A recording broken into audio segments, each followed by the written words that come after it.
Hey, what's going on out there, world? It's your boy Tommy on the spot, and it is Survivor Series week. Get excited, get pumped up. One of the original Big Four, the second pay-per-view offering by WWE that debuted back in 1987, more than 30 years ago. And with that being said, I thought, how cool would it be if we rolled through my top 10 favorite traditional Survivor Series matches of all time. And whether you agree or disagree, please do make sure to subscribe if you like what you're seeing. Make sure to hit that like button as well. And if you disagree, leave your favorites in the comment section below. Hey, the world of professional wrestling is all about debate, and all are welcome. When I think about Survivor Series, I think about the moments. I think about the Montreal Screwjob. I think about the fact that the event used to be synonymous with Thanksgiving, starting on Thanksgiving night, moving over to Thanksgiving Eve. It became the tradition that, when I was a kid, we'd get together early, we'd eat Thanksgiving dinner in front of the TV. We'd eat not in front of the TV. We'd eat Thanksgiving dinner, and then we'd gather around the TV and watch the Survivor Series. And later on, we'd all get together before Thanksgiving and do the same. And so even though Survivor Series doesn't take place on Thanksgiving anymore, it usually takes place the weekend before, the weekend after. So it's because of that reason that I still do keep it pretty synonymous with the holiday of Thanksgiving, one of my favorites. So, with that being said, I compiled a list of my favorite Survivor Series matches. Now, I did not compile the list based on, my favorite matches in Survivor Series history, because I actually got rid of every match that was a non-Survivor Series style match. Now, if you're wondering what a Survivor Series style match is, the first 5 or 6 different events for Survivor Series, or at least, I guess it was the first 4, had nothing but traditional elimination style matches. Start with 2 teams of 5 striving to survive. One guy get eliminated, he'd go to the back. And this would continue until one team had been completely eliminated. And so it was cool because sometimes you'd see 5-on-5, you'd see 3-on-5, 1-on-5. And it was fun to watch. And a lot of times they really progressed the storylines, and it was something different. It was something synonymous with the pay-per-view for WWE of Survivor Series. And I had talked about this on the Watch Long Wrestling podcast. Other than the Royal Rumble, the matches that I went back and enjoyed most as a kid were these traditional Survivor Series matches. So I've compiled a list. It's a top 10 list of my favorite Survivor Series matches, the traditional Survivor Series elimination style matches. And I'm going to go through them. I will say there's going to be some matches here that you probably won't remember, but I'll do my best to at least introduce them to you. Before I get to my list, let's do a little honorable mention. And that honorable mention will be the grand finale match of Survivor Series 1990. Now, this isn't really anything to run home about unless you're a super big fan of Hulk Hogan and the Ultimate Warrior just bulldozing through the entire Hale roster, but the concept was really cool. This year, what they did was, in 1990, what they did was they had a whole bunch of matches, and all the face winners of the team would advance to the grand finale match and be on the face team by the end of the night in the grand finale match. And all the heels that won their matches earlier in the evening would also advance to that grand finale match and go against all the winners from the face matches. So what you ended up having was a team of basically Ted DiBiase, you had Power and Glory, you had the model Rick Martel, and you had the Warlord for the heels.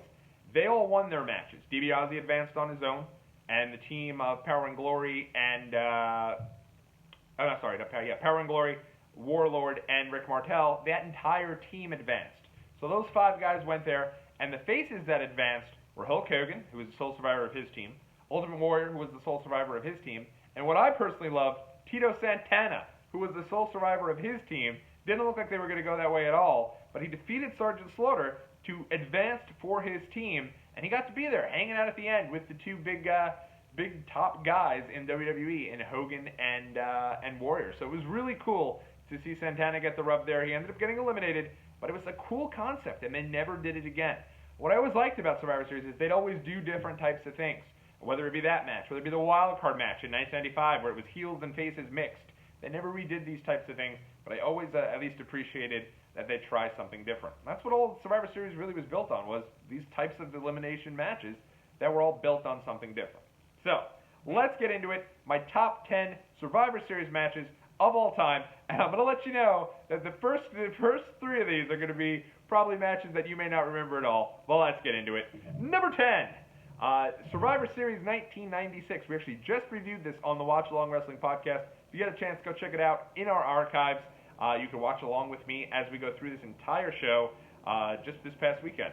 And the match I went through it, of course, is Team Miro defeating Team Hunter Hearst Helmsley. For Team Miro, it was Jake Snake Roberts, Mark Mero, Rocky Maivia, and the Stalker Barry Windham defeating the team of Goldust, Crush, Jerry the King Lawler, and Triple H. There wasn't too much to this match. That's why it's number 10 on my list. But you can't really have a traditional Survivor Series style match if you're not going to include the debut of The Rock, right?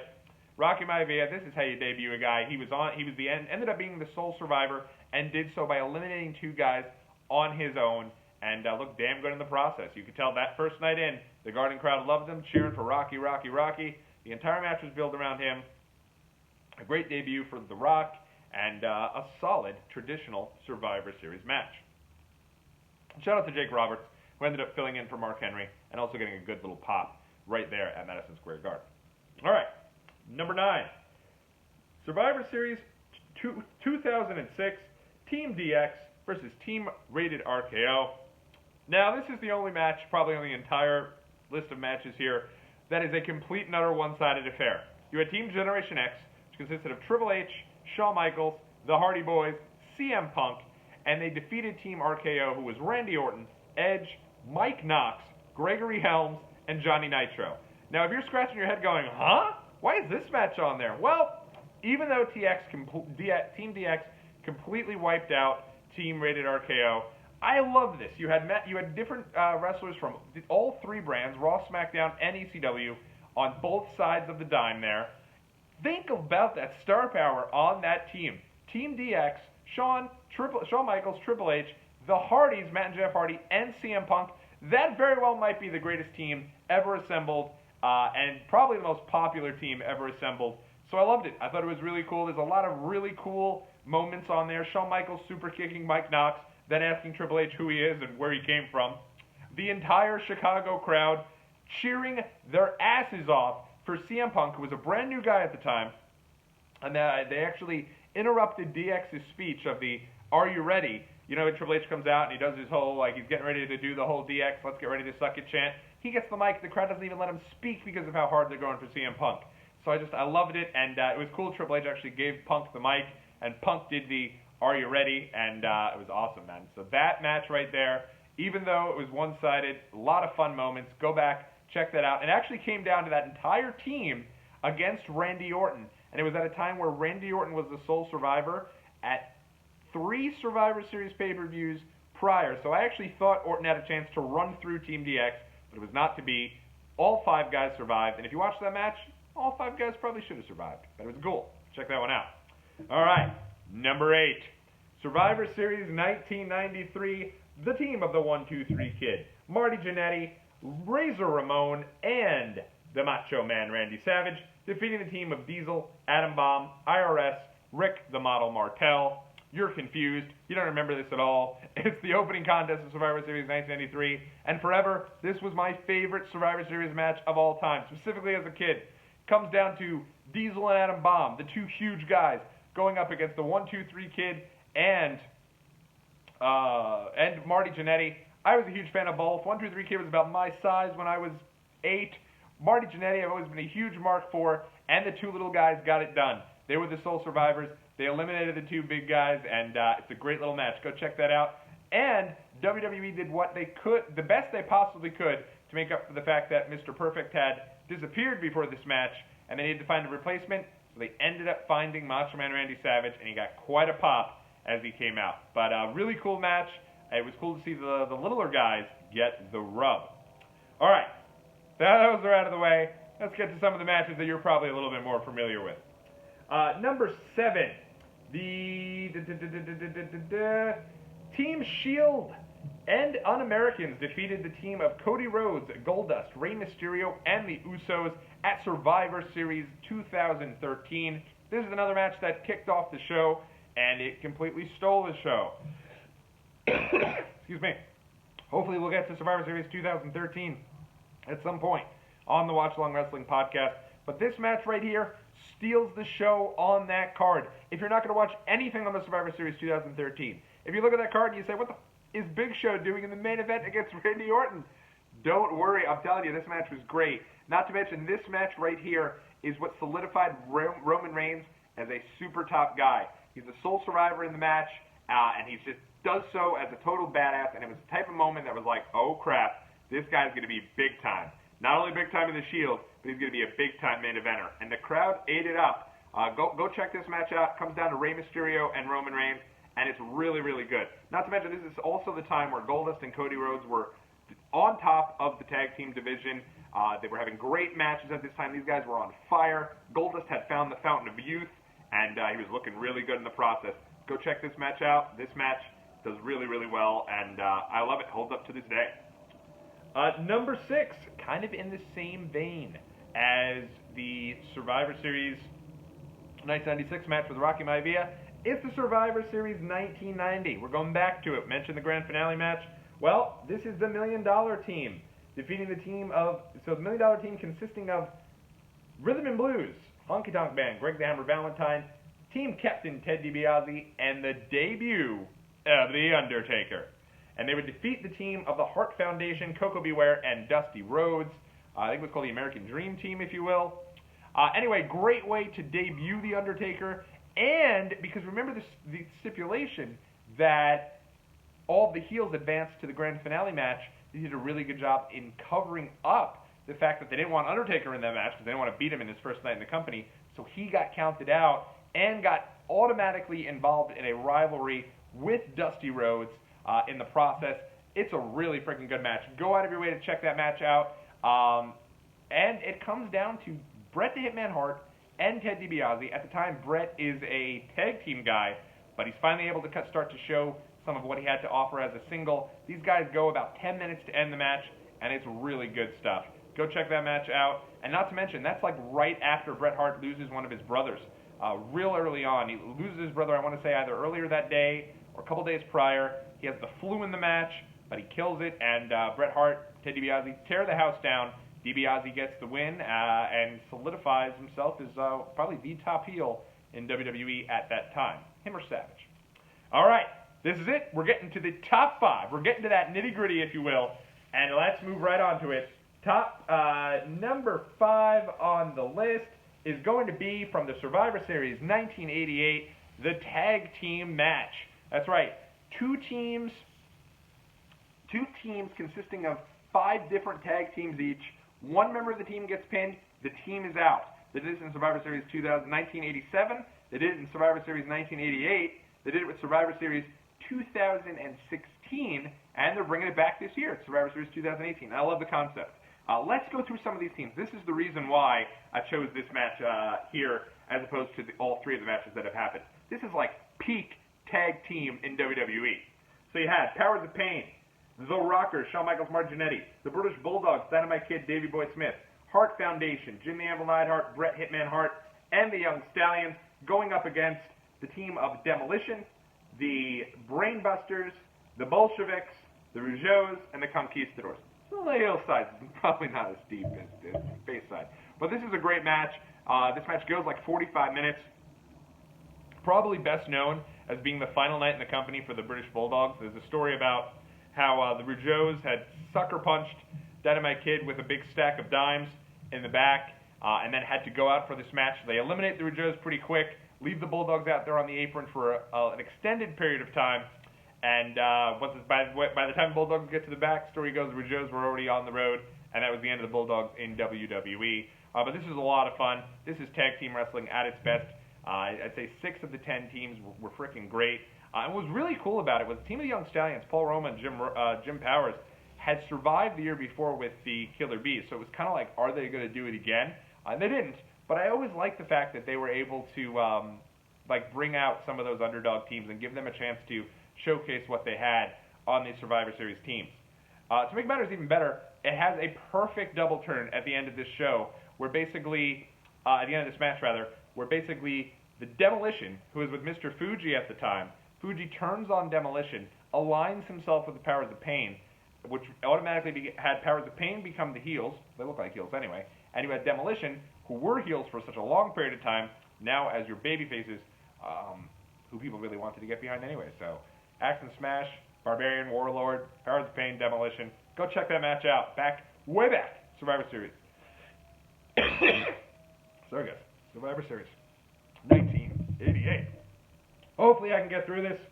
Number 4 on our list, just a couple years ago, 2016, Team SmackDown, the team of AJ Styles, Bray Wyatt, Randy Orton, Dean Ambrose, and Shane McMahon defeated the team of Team Raw, consisting of Braun Strowman, Roman Reigns, Seth Rollins, Kevin Owens, Chris Jericho.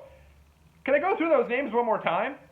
AJ Styles, Bray Wyatt, Randy Orton, Dean Ambrose, Shane McMahon, Roman Reigns, Seth Rollins, Kevin Owens, Braun Strowman, and Chris Jericho. Why is this only number 4? This is a great freaking match. Go back and check this out. This is right at when they started the brand split there, and it really felt like SmackDown Live and Raw were 2 separate entities. This is awesome. This is like right at the time where Dean Ambrose is towards the top of the card, as was AJ Styles, and it made sense why you had heels and faces working together. This is also the time where James Ellsworth ends up coming from underneath the ring and causes Braun Strowman to get counted out. That's a great moment there. It ends up where Randy Orton, Shane McMahon, he's like the Iron Man in this match. And I love Shane. I'm a Shane fan. I know a lot of people hate on the guy. I thought it was great in this match. He goes for the coast to coast and gets speared midair by Roman Reigns, concussed in the middle of the ring before getting pinned. But it comes down to Randy Orton and Bray Wyatt. They're your survivors. And it really felt like at that point, damn, the Wyatt family, Orton had done enough to really kind of revitalize Bray Wyatt's career and ended up not really ending the best of ways at WrestleMania 33. But at this point, the Wyatt family was about as cool as you can get, and Randy Orton was the most interesting he had been in quite some time. Number 3 on the list, Team Alliance versus Team WWE from Survivor Series 2001. For a long time, this was right up there as like a tippy-top match for me in Survivor Series history, but it's been passed. You had the team of Team WWE. Let's listen to these teams, okay? You had Y2J Chris Jericho, The Rock, Kane, The Big Show, The Undertaker, defeating the team of Team Alliance, Stone Cold Steve Austin, Rob Van Dam, Kurt Angle, Booker T, and Shane McMahon, who had so many storylines intertwined in one time. They kept showing both locker rooms kind of going nuts, even though the Alliance storyline and the Invasion storyline with WCW didn't work out. On this night, Survivor Series 2001, it was actually a good conclusion to it. You had both locker rooms really living and dying with every pinfall, thinking they were going to be because the idea was whichever team won, that team stayed in business. So it comes down to The Rock and Stone Cold Steve Austin. Who else would it come down to? Kurt Angle shows up. He turns and helps WWE win by knocking out Austin. Rock wins. Vince McMahon stands victorious. What else? And then it ended up leading to a really cool night on Raw the next night, where even though Angle, who is now part of WWE and a face, ended up turning heel, and Austin, who was Team Alliance the whole way, ended up flipping back babyface. That's really cool stuff. You want 2 cool shows to check out? Do Survivor Series 2001, and then Raw the night after, where basically they fix everything from the Alliance in one night. I think Jerry Lawler comes back. Ric Flair shows up at the end of Raw. It's a freaking great show. Check that out. And that is our number 3. Number 2, Survivor Series 2014. Team Cena, Team Alliance. The teams of John Cena, Dolph Ziggler, The Big Show, Ryback, and Eric Rowan, defeating the team of Team Authority, Corporate Kane, Luke Harper, Rusev, Mark Henry, and Seth Rollins. Mark Henry is actually going to finish in our top 2 matches here. Good for the big man. This match, totally awesome. Not to mention, not only was this match awesome, I actually felt the build for this was really cool. You didn't know if Ryback was going to be rolling with Team Cena or if he was going to go with Team Authority. You had Rowan and Harper flip. You had Rowan show up out of nowhere at the last minute. This match was a lot of fun. There's a great moment there where Rowan and Harper, the former Wyatt guys, go at it, and the crowd really goes crazy for them. Towards the middle of the match, it comes down to 3-on-3, and you have on Team Cena's side, you have Dolph Ziggler, John Cena, Big Show, Show turns, knockout punch to John Cena, and they eliminate Cena, they eliminate Show. Comes down to Dolph Ziggler against, I want to say it was against, this is a little, I know it was Seth Rollins, I want to say Luke Harper, and maybe, I want to say Kane. and it looks like no chance for Ziggler. Ziggler ends up winning when Sting debuts, the final holdover from WCW. The one guy who never comes over to WWE, unless you're a Disco Inferno fan or somebody else who from the mid-card who never made it over. But Sting, the last holdover of the top card, the guy who you never thought seen WWE, shows up, helps Team Cena win. Dolph Ziggler does it. The Authority is banished for about 4 weeks or so. But, and that night, it was awesome. It was great. And go back and check that out, the main event of the show. When these Survivor Series matches are the main events, they're typically incredible. So that's good stuff. I mean, last year's was a little bit of a dud. This year's looks just loaded with talent. Should be a lot of fun. That's number 2 on our list. Team number 1, and this is it. Are you ready? Match number 1. Drum roll, please. That was an awful drum roll. Brutal. In any event, number 1. Survivor Series 1994. King's Court against 4 Doinks. You had the team of Jerry the King Lawler, Sleazy, Queasy, and Wheezy taking on the team of Doink the Clown, Dink the Clown, Wink the Clown, Pink the Clown. It was awesome. You had clowns, you had kings, you had little clowns, little kings. It was just fantastic. At the end of the day, that devious Jerry Lawler got the win for his team, but thankfully at the end, all 3 of Sleazy, Queasy, and Wheezy teamed up with Dink, Wink, and Pink to go after the king, and we all had a great laugh, and that's the top of my list of the traditional Survivor Series matches. You guys make sure you hit that subscribe. All right. So maybe that isn't our number 1 Survivor Series team, traditional Survivor Series match of all time. I'm just playing around there. But Survivor Series, you had some great traditional matches. Maybe I had some other matches that are best left untalked about. Our number 1 match, Survivor Series 2003. A great show for traditional Survivor Series matches. A really underrated Team Lesnar versus Team Angle match, where Lesnar was basically all the big guys in the company against a Team Angle, which was all the kind of the best workers in the company, and Bradshaw. And that is an awesome match, but it's not the match that finishes number 1 on our show. But check that one out. That's good stuff. That should have gotten an honorable mention as well. Our number 1 match, Team Austin versus Team Bischoff for the control of Monday Night Raw. Whoever won the match, that guy's team would be the general manager of Raw. And listen to these teams here. On one side, you had Team... Where did we do with it?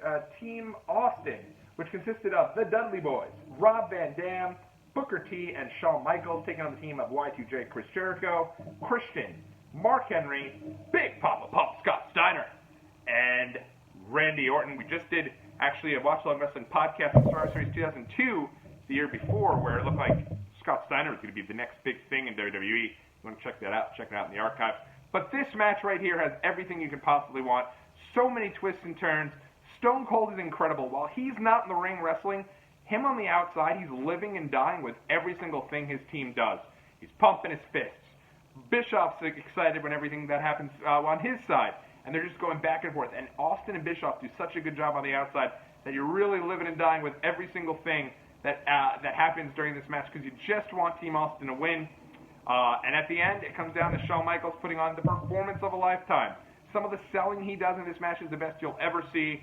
You just feel for the guy, you're rooting for the guy, and at the end, it was outside interference from Dave Bautista that helps Randy Orton become the sole survivor and ends Stone Cold Steve Austin's reign as the Raw General Manager.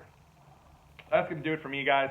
That is my list of my top 10 traditional Survivor Series matches of all time. Please let me know what you guys like in the comment section below. Let me know your favorite matches. Let me know the matches you'd prefer never to talk about again. If you think my matches sucked, let me know they suck. But just make sure you guys hit the subscribe button and follow me over on Twitter at WatchWrestlePod, or you can follow me personally at TommyOnTheSpot. Until next time, everybody, enjoy Survivor Series week. Hopefully this acts as a good hype piece for you. And until next time, everyone, we'll see you again real soon. Take care.